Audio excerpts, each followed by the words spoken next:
Estamos aqui mais uma vez com o pastor Vicente, mestre doutor Vicente Leite, e hoje, nesta feita, nós falaremos da matéria de pneumatologia. Mas o que é isso? Pneumatologia, a doutrina do Espírito Santo. Tem umas expressões mais recentes que o nosso pastor Vicente vai explicar. Pneumagiologia. Pneumagiologia, exatamente, porque fala do agion, do agios, né?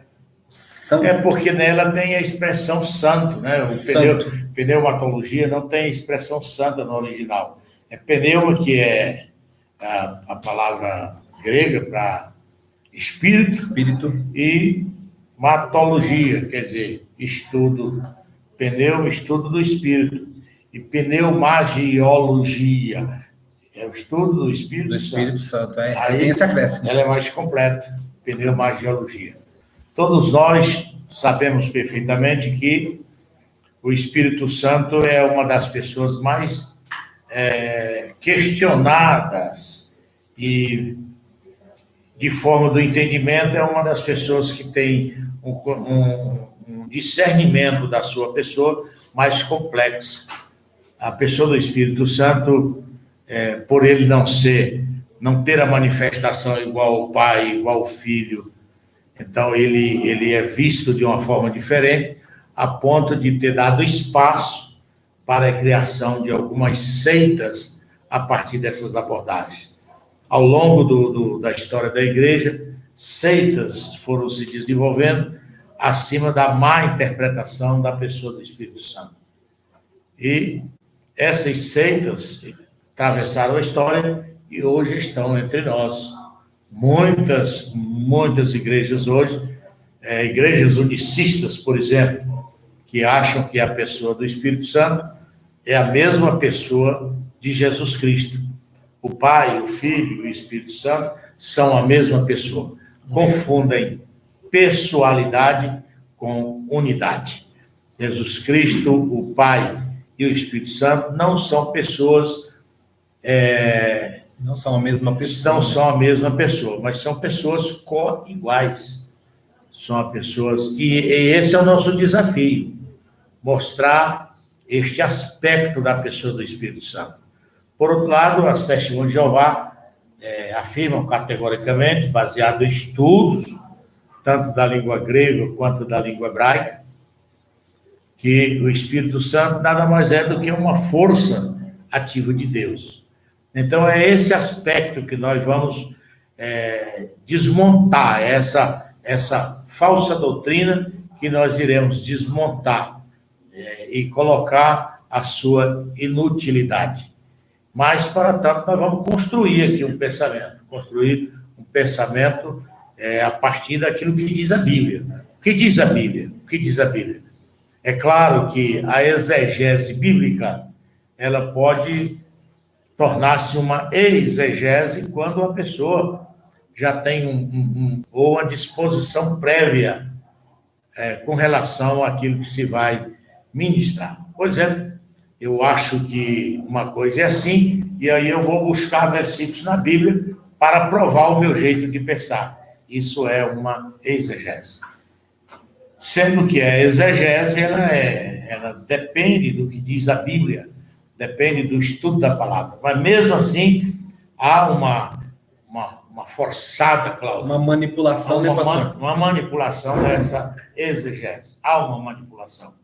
E também as séries de interpretações dos originais, as quais originaram aí várias traduções, muitas traduções.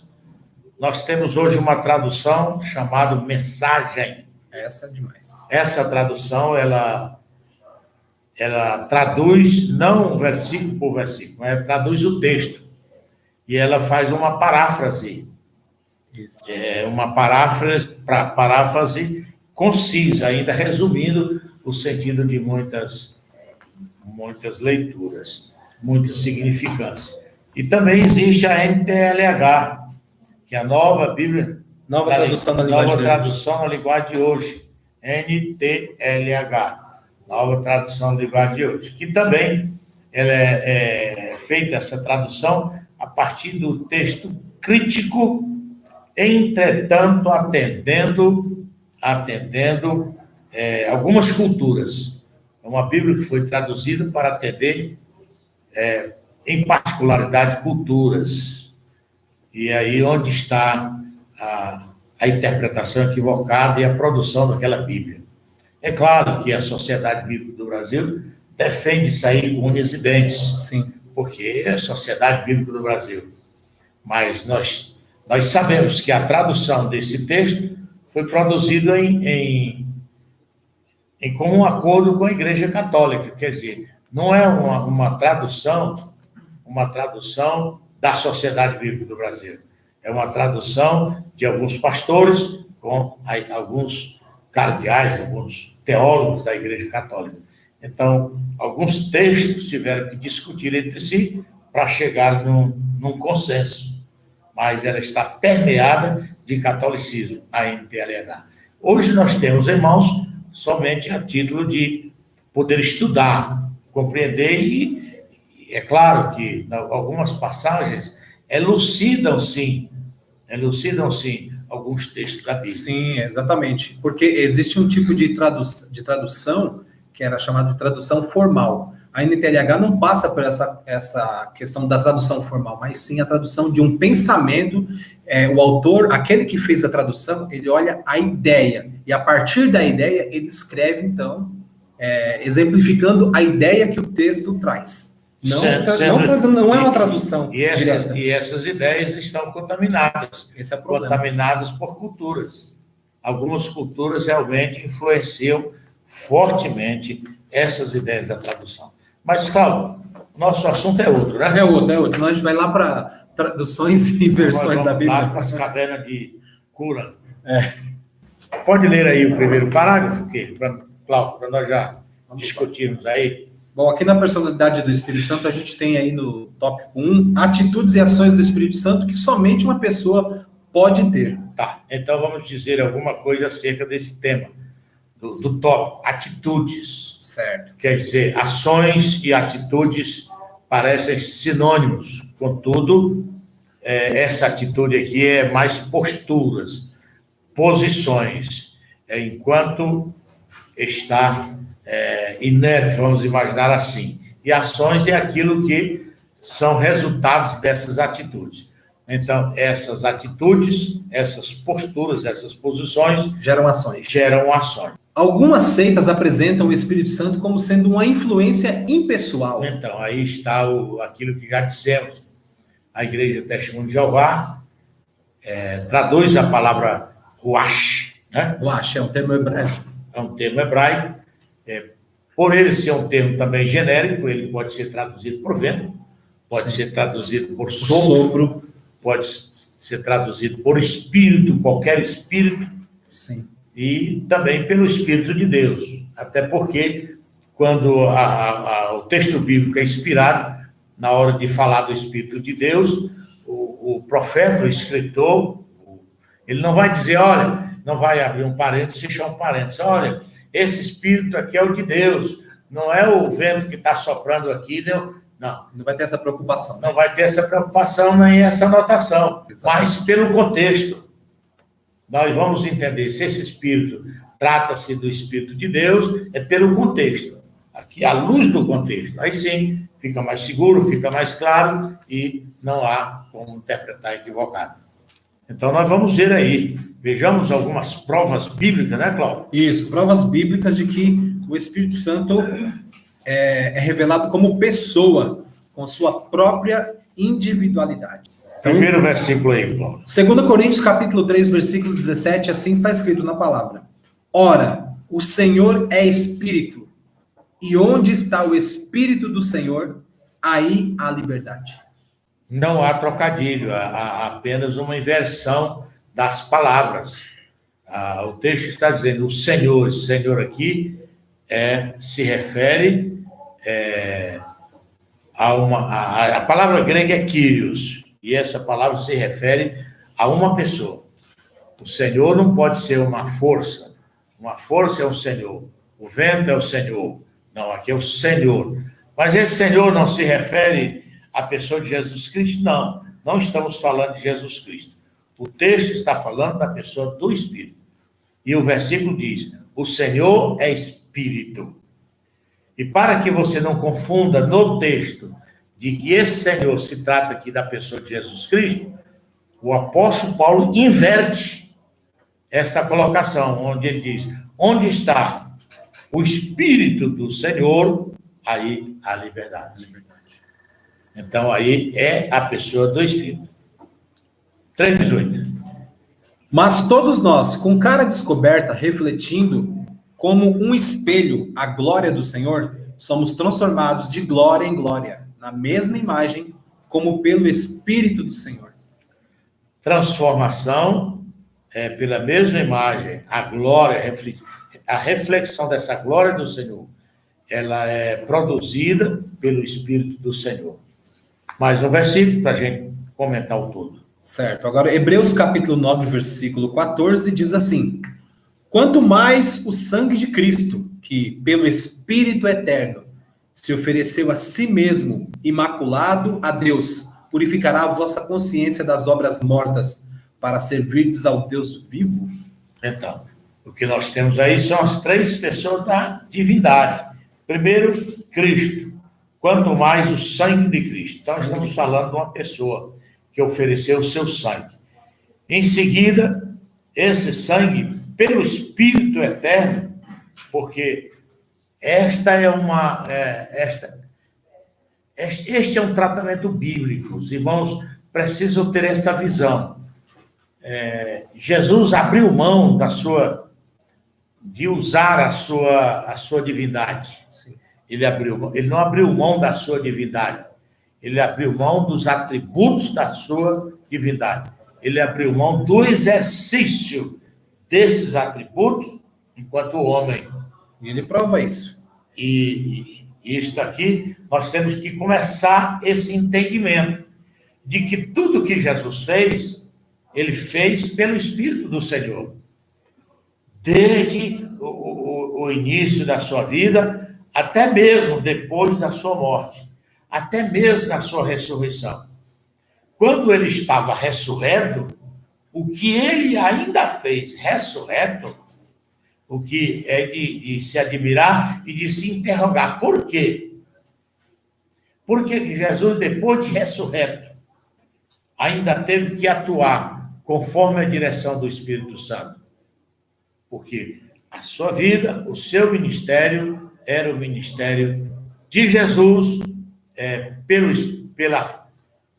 pela pessoa do Espírito Santo. Foi o Espírito Santo, assim como o Espírito Santo hoje nos concede ministério, graça e ações, a mesma atitude, a mesma condição, foi aquilo que o Espírito Santo fez na pessoa de Jesus. Exatamente, né, pastor? E é interessante a gente ver nos evangelhos exatamente isso, porque quando Jesus foi batizado nas águas por João, e tem toda aquela questão da apresentação da Trindade, o Pai falando, ele saindo da água, e o Espírito vindo em forma corpórea de pomba. E logo depois disso, o texto de Mateus fala que ele foi conduzido pelo Espírito ao deserto. A partir do seu batismo nas águas, vocês observam a ação do Espírito Santo na pessoa de Jesus. A partir daí, e até a sua ressurreição. E aí, então, Atos capítulo 1, o versículo 1 e 2 está dizendo assim: fiz o primeiro tratado, ó Teófilo, Lucas escrevendo, o livro de Atos, acerca de tudo que Jesus começou não só a fazer, mas a ensinar. Tudo que ele fez, o que ele ensinou. Até o dia que foi recebido em cima, depois de ter dado mandamentos pelo Espírito Santo aos apóstolos que escolhera. Até mesmo depois de ter dado mandamentos aos apóstolos que escolhera. Com o Espírito Santo é companheiro ministerial de Jesus. Então, nós estamos aí em Atos dos Apóstolos, onde Jesus dá mandamentos aos apóstolos e o Espírito Santo, por intermédio de ação do Espírito Santo, né? Até que no dia foi recebido em cima, depois de ter dado mandamentos pelo Espírito Santo aos apóstolos que escolheram. É claro, com exceção de Matias, né? que aqui não está ainda em apreço, e com exceção de Judas, que escolheu o caminho contrário. Sim. E com exceção de Paulo, que ainda não era apóstolo. Ok. Ele era uma pessoa divina. Como o Pai e o Filho. Assim como o Pai e o Filho, ele é uma pessoa divina. Então, nós temos aí a Trindade. Atos capítulo 5, versículo 3. É o primeiro versículo aí. Disse então Pedro: Ananias, por que encheu Satanás o teu coração para que mentisses ao Espírito Santo e retivesses parte do preço da herdade? Vai. Guardando-a não ficava para ti, e vendida não estava em teu poder? Por que formaste esse desígnio em teu coração? Não mediste aos homens, mas a Deus. Eu pergunto a vocês, no versículo 3, está escrito que eles mentiram ao Espírito Santo. É isso? Versículo 3. Mentiram ao Espírito Santo. Mentiram ao Espírito Santo. Isso. E no versículo 4, Pedro diz que eles não mentiram aos homens, mas mentindo ao Espírito Santo, assim estavam mentindo a Deus. Eu pergunto a vocês, o Espírito Santo é Deus? Pedro entendeu isso. E está na Bíblia como inspirado. Continue lendo aí. O Espírito Santo não é mera influência ou poder. Ele tem atributos pessoais. A saber. Então, nós vamos ver que o Espírito Santo tem algumas coisas são atribuídas a ele que o identifica como pessoa. Ele pensa. Por exemplo, a condição de pensar. Uma força pensa. Um vento pensa. Uma energia pensa. Não pensa. Pois é isto que pensam as testemunhas de Jeová, que o Espírito Santo é a força ativa de Deus. Se fosse uma força, ele não pensaria. Então, lê Romanos. Vamos aí. Romanos 8 e 27. E aquele que examina os corações sabe qual é a intenção do Espírito. E é ele que, segundo Deus, intercede pelos santos. Então, vocês estão vendo aqui 3 elementos do Espírito. Examina os corações, ele tem intenção e ele intercede pelos santos de acordo com a vontade de Deus. Uma força não toma postura, não assume posições. Sim. Mas o Espírito Santo intercede. E a Bíblia diz que ainda com gemidos inexprimíveis. Sente. Romanos capítulo 15, versículo 30. Ele expressa sentimentos. Sentir é expressar? Expressar sentimentos. Sentimentos. Ok? Sentimentos. Então, irmãos. E rogo-vos, irmãos, por nosso Senhor Jesus Cristo e pelo amor do Espírito. Olha, ele tem amor. Amor do Espírito. Que combatais comigo nas vossas orações por mim a Deus. Pelo amor ao Espírito. Ele está rogando. É como se ele orasse assim. Eu rogo por amor ao Espírito o amor que vocês têm ao Espírito. Eu rogo a vocês pelo amor que vocês têm ao Espírito. Eu estou fazendo minha tradução. Que vocês combatam comigo nas vossas orações, em meu favor diante de Deus. Amém. Irmãos, o apóstolo Paulo, um homem que praticamente, a gente olha para ele, o que faltava a Paulo? O que faltava a um homem desse para que a gente pudesse interceder por ele, para que Deus fosse um pouquinho mais favorável a ele? O que é que faltava a Paulo que Deus não tinha lhe dado em termos de comunhão, revelação, atuação, de que Deus realmente separa, vem cá, Paulo, tu és meu. Tudo que você precisar eu te dou em termos para você fazer minha obra. Para ele ainda orar à igreja e pedir, meus irmãos, olhe diante de Deus por mim. pelo amor que vocês têm ao Espírito Santo, ou pelo amor do Espírito Santo. Aquilo que o Espírito Santo investiu na vossa vida. Interessante, né, irmãos? O desconhecer a pessoa do Espírito Santo nos faz e relevar também aquilo que ele representa para nós. Praticamente a gente despreza, assim, entre aspas, a pessoa do Espírito Santo. É como se em determinado momento o Espírito Santo nem existisse. A gente vive como se o Espírito Santo não existisse. A gente clama a Jesus, fala a Jesus, conversa com Jesus, fala com o Pai, clama ao Pai. E o Espírito Santo?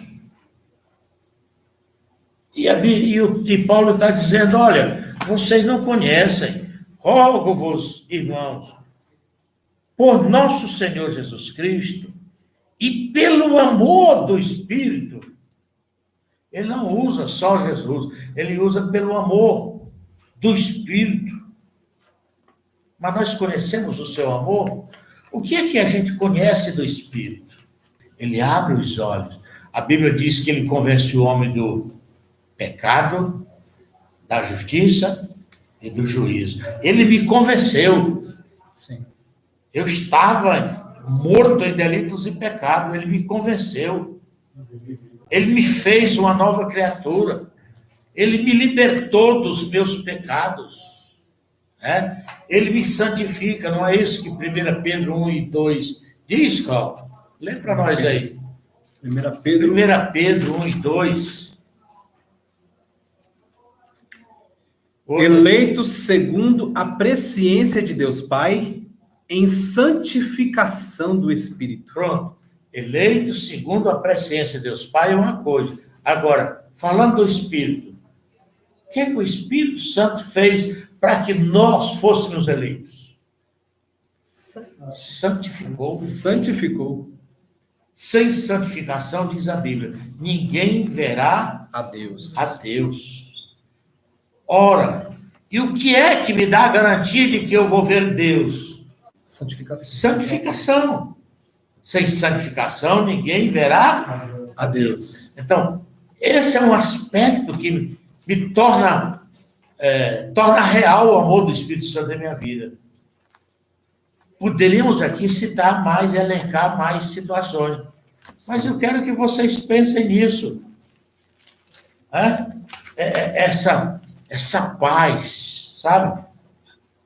O mundo está em guerra, nós estamos em guerra com o invisível, mas a gente tem paz. A gente tem paz. E quem que nos dá essa paz? O Espírito Santo. Vamos lá, Cláudio. A Bíblia dizendo que o Espírito Santo testifica com o nosso espírito que nós somos filhos de Deus. Olha aí. O testemunho da pessoa do Espírito Santo é algo assim que eu devo reconhecer o seu amor na minha vida. O testemunho dele. Você é filho de Deus. Você é filho de Deus. Você é nova criatura. Você nasceu de novo. Levanta-te e anda. Não é aqui o teu lugar. Caminha. Olha para Jesus. Está manquejando? Faça a vereda direita para os que manquejam. Olhar para Jesus. É ele que diz, olha para Jesus, autor e consumador da nossa fé. É o Espírito Santo que guia a igreja. Ele é o nosso consolador. Ele nos consola. Jesus disse, eu vou, mas eu vou deixar outro consolador. Vamos lá, Cláudia, vamos lá. Determina em primeiro... ele determina, também, Luiz. Mas um só e o mesmo Espírito opera todas estas coisas, repartindo particularmente a cada um como quer. É o que nós lemos em... Ele tem ciúmes, Tiago 4, 4 e 5. Veja, o Espírito Santo tem ciúme. Deus tem ciúme da gente. Nós somos propriedades de Deus. Então, ele quer prioridade. De onde vêm as guerras e pelejas entre vós? Porventura não vem disto, a saber, dos vossos deleites que nos vossos membros guerreiam? Vocês entenderam que a origem de algumas guerras espirituais está em nós mesmos. Tiago está perguntando de onde vêm as guerras e as pelejas entre vós, no meio dos crentes. Ele não está falando de não crentes, ele está falando de tanto do nosso meio, quanto também do nosso ser. Ele diz, porventura não vem disto, a saber, dos vossos deleites? Deleites aqui é edono, a palavra deleite é edono, daí a tradução do hedonista. O hedonista é o amante de si mesmo. Do prazer. Do prazer, do pecado, da concupiscência, da autossatisfação. Nunca ele se satisfaz por completo. Ele é egocêntrico, o negócio dele é prazer para si mesmo. Tá? Nós vamos entender por que ele tem ciúme. Porque ele não quer compartilhar você com essa situação. Ele quer compartilhar o seu coração com ele mesmo. Que o nosso coração seja dele, só dele. Seja para a glória dele, seja o templo dele. Que nossa preocupação seja colocada em suas mãos. Cobiçais e nada tendes. Sois invejosos e cobiçosos, e não podeis alcançar. Combateis e guerreais, e nada tendes, porque não pedis. Olha aí. Então, Tiago está dizendo, olha, tudo isso aí, muita gente faz cobiça e não tem nada. Porque só cobiça. Porque quando pede mal. Assim, vai, Cláudio. 3. Pedis e não recebeis, porque pedis mal, para o gastardes em vossos deleites. O que pedimos não é para nós, não é para a glória do Espírito Santo. É para o nosso próprio prazer. Ao Espírito Santo, não. Vocês precisam consagrar o vosso prazer a mim, os vossos pedidos a mim. 4. Adúlteros e adúlteras. Meu Deus. Adúltero aqui não é o adultério no casamento. É infidelidade conjugal, mas aqui é infidelidade divina.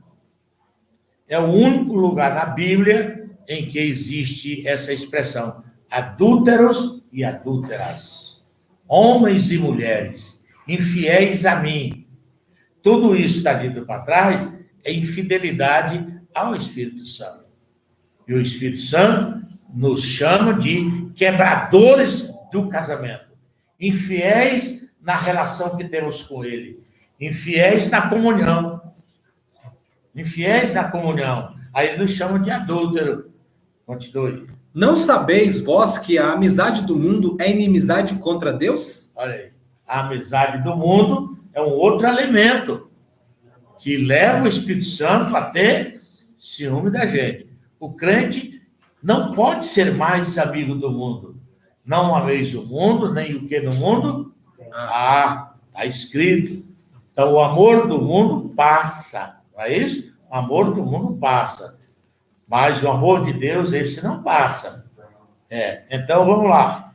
Portanto, qualquer que quiser ser amigo do mundo, constitui-se inimigo de Deus. Qualquer que quiser ser amigo do mundo, constitui-se inimigo de Deus. Então não dá para ser as duas coisas. Veja bem, não dá para ser aliançado com Deus e estar em aliança com o mundo. Esse mundo aqui não é o mundo que nós habitamos. Não. Jesus disse, Pai, eu peço a ti que eu guarde do mundo. Eu não te peço que os tire do mundo, mas o guarde. Esse mundo aqui é um mundo pecaminoso. É o mundo contrário à palavra de Deus. É este mundo.